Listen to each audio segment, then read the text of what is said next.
Hello and welcome to the Overseas Teacher Podcast. Today we're going to be discussing why you should choose to take your ESL teaching career to China. I'm joined by industry specialist and TOT Head of Talent Acquisition, James Kitch, and TOT teachers Edward Joseph and Hollie Deering. Hello everybody. Hello. Nice to see you. So to kick off our podcast today, I'd love to hear about your ESL teaching experiences in China and out with China. Just to start us off, we'll get further into why you chose China later in the podcast. But for now, let's just start off with some introductions. James, would you be happy to begin? Yeah. I joined TOT a few years ago. I taught all around the world, several different places, including China.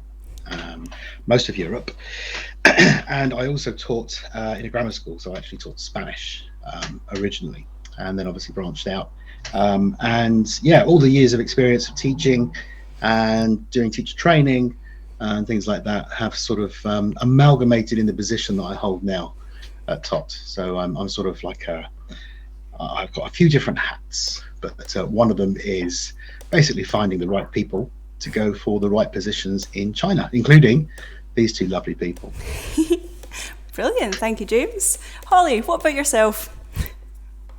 So I've been working with the overseas teacher for about a year now. I've been doing online teaching, and I'm going over to Chengdu with them, which is great. Like, James has sorted me out and found me a city in China that I think fits with me and my personality, so that's great. And previous to this, I've done bits and bobs of like short-term contracts and like volunteering teaching around Asia a bit and someplace in Europe as well, so that's really cool. And yeah, now I'm kind of making that step from doing it casually to make it into like a career. Brilliant. And Ed? Hi everybody, so my name's Edward Joseph. I joined TOT in March of this year. However, I have several years of teaching experience and have before previously lived and worked and taught in China. What makes me a little bit different is I'm somebody who did go to China, and now I would love to go back again. And I hope that today we can discuss all of the reasons why that's happening. Thank you, everybody. So why should teachers choose to teach in China? James, what is so attractive about living and teaching in China, and what do you what would you say to prospective teachers who are considering China? Well, there's a lot of reasons. First and foremost is the opportunities that you can get over there. So the Chinese generally tend to sort of recruit internally. So if you are a teacher that wants to go out there and do 12 months and come home and have loads of fun and memories, that's great. That's fantastic, like a standalone novel. But if you're looking to go to China and you're actually serious about teaching and it's a vocational thing in your head, you want to go on and move through the career, China is a place where you can really move very quickly to higher positions. Some of the teachers that we sent over maybe 5 or 6 years ago, one of them, for example, is now the principal of the school that he initially went to work at. So, you know, if you've got a can-do attitude, it's a meritocracy over there, very much so. There's a lot of opportunities to progress. The other thing is that the cost of living is not commensurate with the salary that you get. The salaries are way higher than the amount of money you need to live. So if you are considering going to China for whatever reason, if it's a stopgap to going somewhere else, or if you're looking to save money to come back and maybe do a PGCE, for example, it's a great place to go and get experience, and you can save a lot of money every month. So, you know, those two things for me, I think, are the main most attractive things for teachers. Okay, and Ed and Hollie, what initially attracted you to China? How did you find out about teaching opportunities there, and what made you think, yeah, I want to apply to teach there? Well, for me, what it was when I was at university, I saw the second years graduate and the third years graduate, you know, years later. And they'd move back home with their parents, be doing 40 hours a week in some job they kind of like because it's something to do with their major. But what was really sad for them was the sense of adventure had come to an end. Those years of university, of independence had come to an end, and you're back living with mum and dad. And I think that some of us can find this situation upon us later on in lives. Maybe you didn't just graduate, you finished a job, or you finished a few years living abroad in China, and now you're back with mum and dad. So the way that I initially found out about it was with my university's graduate recruitment and consultancy page. And they had 3 filters for the kinds of jobs available. They had UK jobs, European jobs, and international jobs. So I unticked UK, unticked European, and just looked to the international jobs. And that was when I found teaching jobs all around the world. I found jobs in Thailand, I found jobs in Japan, and I found jobs in China, Shanghai.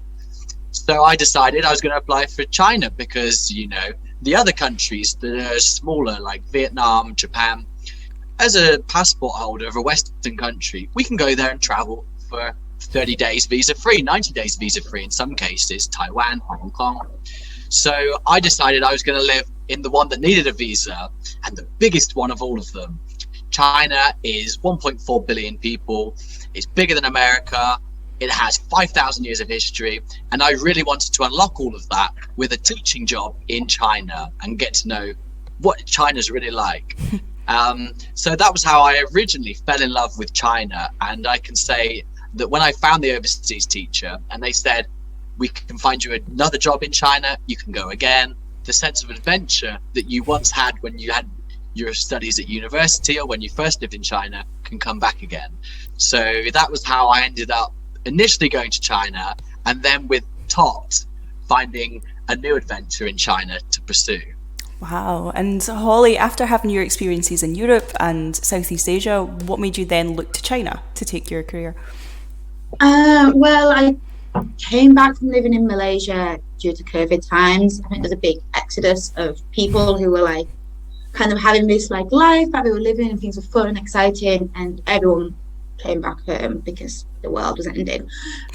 So that's when I really started to think a bit older, it's time to get some kind of career going on. It's time to actually focus a little bit and not just bop around the world as fun as bopping around the world truly is.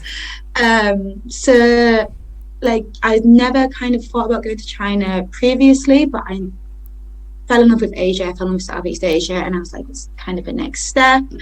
I'm sure I'll enjoy it, I'm sure I'll love it. And again, it's such a huge country, and it's such a country that you won't visit. You wouldn't, like what Ed's kind of saying, you wouldn't go there on holiday. It's just, I like to go places for a long time anyway, and kind of spend a lot of time somewhere to get to know it. And even like 3 months in China, I don't think would be enough. I don't think a year would be enough. So the chance to kind of go and live there and be there, and have like a space in China where I can explore it and I can get used to it is like, well, that's how you explore China, that's how you go to China, that's how you travel. You need a job to do that, and you need to have a base to do that, and you need to know people. So teaching's perfect because already like I know my manager, boss, head teacher, whatever he is in China, and I know he's chill, I know he's great, and I know that he's going to help me out. And having that relationship with people just helps you in the country. So yeah, I think that's why China and why teaching in a way. Yeah. Fantastic. So what about the actual teaching opportunities? James, what opportunities are there to teach in China, and what opportunities does TOT put teachers forward for? Is it kind of casual 6-week programs, 6 months, year long, and what students, kinds of schools can you teach in? What do the opportunities actually look like for those who do decide to make the big decision and actually apply to go? Definitely, yeah. Well, generally the programs are for 12 months minimum. Obviously it's a long way to go, it's a big decision to make. There's a lot of work that goes into it on our side and on the candidate side to get there. So the 12 months is pretty much the minimum. The different types of jobs, there are quite a few opportunities which we actually provide. One of them is kindergarten, obviously a great place to start.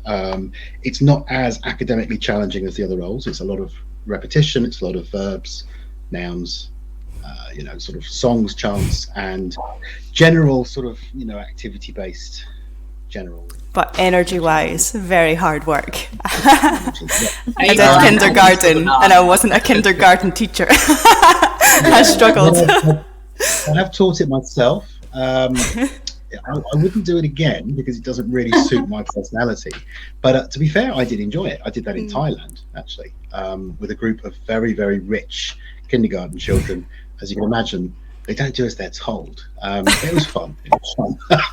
But one thing to say with that is you do automatically have English and Chinese speaking assistants that will be there to help you. So it is a very rewarding position. But as I say, not quite as academically challenging as the next position, which would be working in a training centre. Now, a training centre is generally a privately owned business where students go just to perfect their communicative English skills. And again, a very good opportunity. You'd be working with lots of other teachers that are there doing much the same thing, lots of training involved. Brilliant way to cut your teeth into the world of teaching. Other opportunities include, we occasionally have jobs where we provide slightly older students, perhaps pre-college, sometimes university. One who was a physicist at the CERN Large Hadron Collider. We got him a job at a university in China for an exorbitant amount of money per month he was earning. So we're also now starting to see more and more state schools open up. It's not very common for foreign teachers to work in state schools. They generally work in the training centres because obviously the attraction is that everybody is Western in appearance, and all the teachers are usually from the UK or the US. But now more and more we're seeing that the state schools are opening up. So it's quite a good range. We really do go from the very, very young all the way up to adults. Wow. Just out of interest. You did ask a few other questions though. I don't know if I've answered all of those there. That's okay. Just out of interest, Hollie and Ed, what kind of setting are you going to in China when you go there? My setting is going to be teaching kids and teens mainly. And when I first went to China, I was interestingly with a training center, but what that training center would do is, for example, on Monday, they would assign me a high school that I go to. And every Monday of the semester, I would go to that high school and you teach a full class of 25 students. So just because you're in a training center, it doesn't mean at all that it means you're going to be teaching one-on-one classes or very small groups. You can really, as James says, get your teeth into teaching because it will give you a whole host of opportunities. I did school classes. I even had a business class on a Thursday where I would go to Nivea, Shanghai, the German skincare company. Their Chinese headquarters were in Shanghai. And I would go there and I would teach the managers and teach directors business English. And this was all just with a training center that I went with. So there's a whole host of opportunities. I'd really like to resonate what James has said, especially in terms of job opportunities. There are thousands, if not tens of thousands, probably tens of thousands of job opportunities for British passport holders, American passport holders who know how to teach English and can teach it well. When you first go out there, you definitely want to be with a company like TOT, because when I first went, I didn't have the support network. I didn't have, Bella and all the great visa agents that TOT have available. And I was really thrown in the deep end trying to sort out my own visa. And I was terrified going for an interview at the embassy with absolutely no preparation other than what I'd read on the internet. But the first time you go there, you definitely want to be with the overseas teacher or with a company. But then James is right. Once you get inside there, there's a lot of internal recruitment in China. There are WeChat groups, and every 5 minutes, somebody's posting a new job that they want in a new city. So once you get through that door, once you get through the border with somebody holding your hand, you really have a lot of opportunity. And for me, even in my second year when I'm in China, I'm hoping to stay in contact with James and TOT so they can also be my mascot and hopefully find me a really, really good job, something quite meaty for my second year. Because after you've got that first 12 years of experience, you're familiar with what you're doing, you can really start to unlock new levels of your career, more than you could unlock, say, teaching just online, where it sometimes feels like you're always going to be an English teacher. But there you can go into management roles because you're face-to-face and you quickly build up your experience in China. Wow. Very true. Wow. And Hollie, you're going to Chengdu in China, which is quite That's interesting. good. So what is your setting going to be like, and why did you choose Chengdu over the bigger cities like Beijing and Shanghai? So I'm going to go to a training centre as well, which I feel is pretty kind of standard for anyone who's going over to teach. You will most likely be in a training centre. There's a few big ones. I'm going with Scholastic, if anyone knows them, they're like a publisher. And I spoke to MJ, which is my guy, my Chinese manager man. And from what I can gather, the school I'm going to has got a real, like, it's a bit more kind of creative. It's a bit more, I don't want to say hippy-dippy, but I mean hippy-dippy. It's kind of a more focus on your literature, on your critical thinking, on your communicative skills, which suits me down to a T. I'd actually not heard of Chengdu, and I was very against China because Beijing and Shanghai just didn't seem for me. Like, I'm not that kind of person. I don't thrive in big cities. I talk and I like to go places to learn and see people and know people, so I would be lost. But yeah, kind of James suggested Chengdu to me, and he was like, it's very kind of, it's still one of the big cities, but it's a bit smaller. There's a bit more of a community feel to it. There's nature close by, not very far to get to. It's quite arty. It's got a really good like fashion scene, like street fashion. If anyone's into like your TikTok videos of your Chinese guys, like, done. They're all in Chengdu. Not that I'm going to be doing that. It's pretty cool. We'll have to send us some. I'm not doing it. It's not happening. I don't have enough nice clothes. What else is good about Chengdu? It's got a real good punk scene, really good music scene, got a good skate scene. It's got the pandas, which are obviously exciting. I'm just talking about the things I like here. It's got some absolutely beautiful like mountains near there with this, I think it's about 6 hours away, which is not very far in China. And it's got this amazing like blue, like you can see to the bottom of it, like water pool thing in these mountains. Looks fantastic. Forgot the name of it. Ed is looking at me like he knows it. So yeah, it just seems a bit different. It wasn't Shanghai, it wasn't Beijing. It's not that crazy fast-paced life. And yeah, so Chengdu would be cool.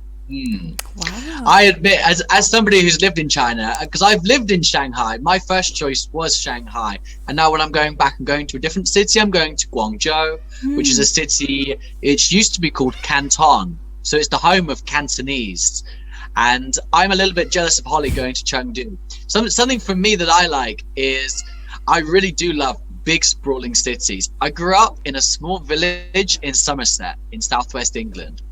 And then I went to university in a city in England, and now going to these Asian metropolis, you know, with 30 million people, 25 million people, international airports, people from every corner of the world, it's something that I really love. So even though it's a different approach to Hollie, you know, I kind of envy Hollie going to Chengdu because it's a city I've really wanted to go to for a long time. But that's why I choose. We'll get some Shizban food. You can come visit me in my sprawling metropolis. We will do, but just put me on like a lead or something, so I don't go up into the road. Yeah, that would be great. That would be really great. Yeah. And what's like great as well about the overseas teachers is because Cantonese. we're already such a big network of teachers. It's great that even when I go there, and you know, I don't really know very many people stay in this new city, there'll be other people who we worked with teaching grade 1, teaching grade 2, maybe with different programs the overseas teacher has done, and suddenly they're in the same city as you. Or Hollie's going to be in Chengdu, I'm going to be in Guangzhou, maybe Laura's going to be somewhere in China, you know. So you're going to have this huge network that you'll be able to interact with, and we'll all make each other feel at home there. Yeah, and it is interesting that you've decided to return to China, and you've not been tempted by other countries in Asia like Japan or Korea, where you might have visited from China. But why do you want to return to China specifically? Well, China's one of the places that you can go and really build your career. So when I was there, I thought, I'm going to go there for 12 months. And then when I was actually there, after I'd arrived, I learned about Chinese culture. I learned the scale and the vastness of China. And I realized I could go for 12 months and see 1% of the sites, eat 1% of the food, learn 1% of the culture, and then go back to the UK and start my 40 years in an office. Or I thought I can continue in China. I can really build up my career, and I'm going to have a salary which is going to reflect that.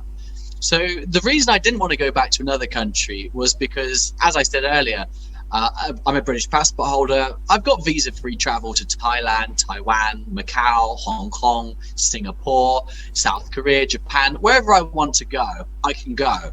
So rather than living in Taiwan for a year and seeing everything, I wanted to go back to China and really master China as a whole and get to understand all of it. Yeah. And it's definitely those opportunities for career development, for being more than just an English teacher, that I really want to go back to China and progress. Wow, incredible. And I'm so excited for you guys to go out there as well. It'll be amazing. Amazing. Thank you, yeah.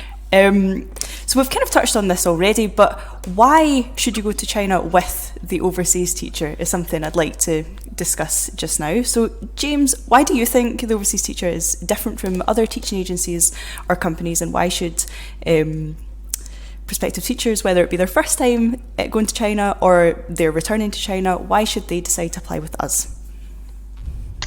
Well, I think in a nutshell, we genuinely care. I know that sounds very sort of whimsical, but on the whole, all of us have been teachers, and we have all worked in various programs, various countries, and various situations where we were probably really not sure what we were going to get when we got there. We're a little bit unsure about the whole process. You know, it can be daunting. So I think the fact that we've all taught in what could be quite daunting circumstances, but come out of it unscathed, we're still alive and we're still teaching, and we had a great time. Putting yourself at your comfort zone, it's a really big decision to make. We have a lot of graduates that come to us, so they literally finish their degree. We put them through a TEFL course. If they then go to China, obviously if we get them a job in China, we provide the course for free. And I think it's the support and the amount of attention we spend with each candidate. I mean, obviously, you know, Hollie and Ed, I interviewed both of them, and we've spoken hundreds and hundreds of times. I think there's a lot of companies, you know, that they can get you work out there. They can help you with your visa. But I think we genuinely do care, and we spend a lot of time and effort making sure that not just, is this the right job for you? Is this the right city for you? Are you ready to go to China? You know, if we genuinely think somebody's not in the right headspace, we actually suggest they come back in 6 months or a year. You know, we're not just trying to amass as many teachers as we can for the sake of getting numbers out there. We do actually take care and attention with every single candidate. And I think that shows. I think it comes across. And that's really our core ethos. That's what makes us tick. For me, and they take the mickey out of me in the office all the time about this, but when I get somebody a contract and I call them up and say, "You've got the job," you know, I'm so excited for them, because I know what they're going to get. I know what's going to happen. I know exciting things are just around the corner, and that's what makes the job worthwhile for me, is actually just seeing somebody's face when they go, "Okay, I got it. Oh my God," you know. So yeah, I think that's why people would come to us. We create a community. We actually have our own, you know, sort of chat service. We use Lark, and we actually have whole groups of people. So every time there's a certain group of people going with a certain company to a certain city, we get them all together so they can actually chat live. They can do it on their phone like WhatsApp. So they get to know each other before they even arrive. So we actually try and create a sense of camaraderie from the get-go. So yeah, I think the support and everything that goes along with it.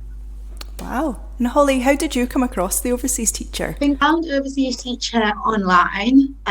Sorry, James, but I kind of thought it was a scam. I was same, like, Hollie, same. Did you? Because there's nothing about them online. Even their website looked dodgy at the time. Yeah, and then that group was like, Hollie, I don't understand, and I was like, I don't understand either. But I applied anyway, because clearly I don't have any internet safety. I applied, and apparently we're not a scam. If anyone thinks they're a scam, evidently we're not a scam. We're real. So I applied online, sent off an application, very standard job application. It involved a cover letter, I believe, a CV, and then we had to send a video. I think that was like step 2 of the application. Kind of a very cheesy self-introduction video, but it is what it is. And if you're going to be a teacher, you need to get over that. Like, it's fine. So yeah, I found them from there, and then I kind of stayed with them because, as James says, they have a very like community-based feel to them. Like, I've been teaching online, and then I've been teaching online the second program, and there's a big difference in curriculum in these 2 programs. And I'm not a trained teacher. I've taught, I've done my TOEFL, but I don't have a teaching degree. I'm just someone who has taught before. So there is things that I don't know. There's things that everyone doesn't know. No one is a perfect person. And I feel like I can always contact James, or I can contact, normally James. And I'm like, hey, James, I'm teaching this topic next week or week after or whatever. I've prepared this. What do you think? Can we go through it? Can you have a look? And he will take out the time. Laura and Stacey as well will take out the time to go through and have a look at what I've prepared and kind of give me pointers, and also just kind of calm you down a bit and be like, no, you can do this. This is good. Like, there's no need to worry. Like, you don't need to prepare 6 weeks worth of lesson plans in one day, Hollie. That's ridiculous behaviour. But there is someone there to reassure you and to let you know that what you're doing is right. And if there was something wrong, I feel like they would tell me and we would change it, because we all want the best for the people we're teaching.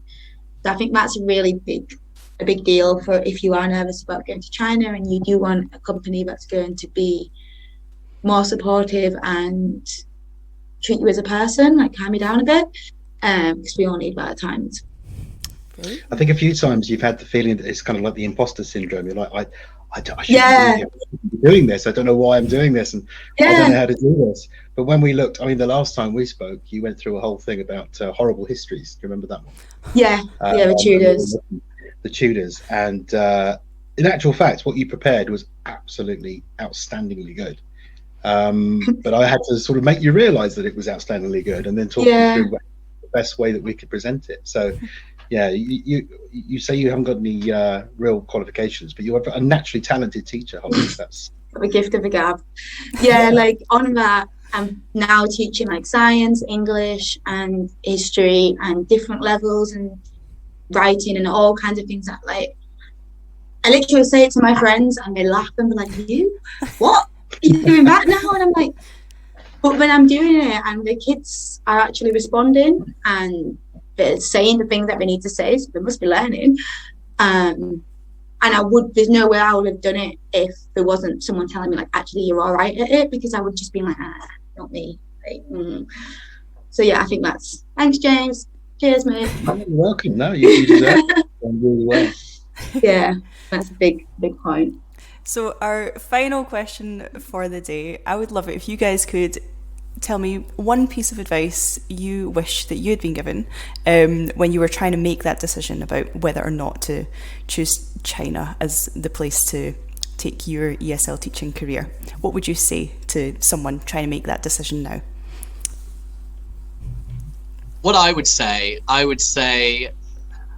that before I first went to China, I had no idea about China. Everything I'd studied had been kind of European history, or history from a European perspective. And I didn't really even know much about China. And that was why I wanted to go so much, because I knew so little about the vastness of China. So what I would say to people is, if you like history, China's got 5,000 years of it. If you like geography, as we've discussed before, China's got every geographical feature that you could want. It's got desert, it's got rainforest, it's got mountains and volcanoes and everything. If you want culture, China's got it. If you want food, wow, China's definitely got that. So my advice would be, whatever your interest is, you can definitely find it in vast quantities in China, and really make use of that when you're in China. If you love cooking, get on some dumpling classes. You can totally do that. If you like history, do some walking tours as soon as you arrive. They've got so much to offer for you. And whatever you like, make sure you keep it up when you're in China, because they can supply it. That's really good, Ed. just to say something quickly, we had one of our teachers, funnily enough, she was called, her name was Hannah. She worked in China. She did 12 months, and she did a dumpling course. And even now, everyone calls her Hannah Dumpling. It's very true. When she was working over there, she was sending us Instagram pictures of the dumplings that she was making, and she absolutely loved it. Yeah, totally. Like I've learned when I was in China how to make dumplings, and now when I'm back in the UK, you're meeting up with family, or even you've got somebody over for a date. Make dumplings with them, and they will fall in love with you. They love it. Family love it, friends love it, and dates love it. The skills you learn in China, not just teaching, but the skills you learn in China you'd never learn here, they will fascinate and impress people for the rest of your life. So what Ed's saying is if you go to China, you're going to get loads of dates. They've said this twice now. It's not the first time we've heard this, Ed. No, I know. And again, I know we haven't really covered about talking about Mandarin and speaking the Chinese language, but that is another very impressive skill that you can develop when you're in China. So another piece of advice, if I may give a second piece of advice, is go for it. Really go for it. If you want to learn another language, Mandarin is a great choice for you. And if you've got a job in China, you're a language teacher. You are already an expert on learning languages. And if you can teach Chinese 5-year-olds to say, I like to eat hamburgers, I want to go to the cinema, whatever you can teach them to say, you as an adult can learn how to say those things in Chinese. And you have the skills to teach yourself to do that. Very good point. Yeah. Holly, what would your piece of advice be? It's not quite as long-winded, but pretty much the same. Like if you've got an inkling where you want to go, if you've got an inkling where you want to travel, this is not just China, this is in general. If you've got that like little thing inside of you that says, maybe I should do this, just do it, just go for it, just try it. Like what is the worst that could happen? It could change your life. You could end up having an amazing job in an amazing country, speaking a second language, making dumplings, having the best time, or you could not, and that's okay too, but you're never gonna know if you don't do it. So yeah, just do it. Why not? Do it. Make the dumplings. Do it. Make dumplings. Eat dumplings. Eat dumplings no matter what's inside of them. If it's suspicious, just do it anyway.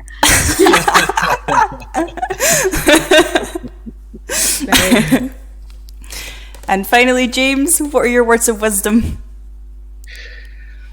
Well, I think you guys have covered a great deal. I mean, obviously, dumplings. Everything else. Can't knock dumplings. I think that the decision to go to China is not one to be taken lightly. I totally agree with Holly. Carpe diem, go for it. Put yourself out your comfort zone. Do something adventurous. Don't be afraid. It's never as bad as you think it's going to be. Whatever you're going to do in life, you're going to go and do a speech in front of 1,000 people. You think, but when you've done it, you think, oh my God. It's never ever as bad as you think it's going to be. So you've also got to be prepared for the cultural adjustment. For the first couple of weeks, you're going to be going pretty much all the time, and after a month, you'll realize I live and work in China, and you just adjust. We are very adjustable creatures, and once you have a routine and once you're settled in, it's an amazing place to be.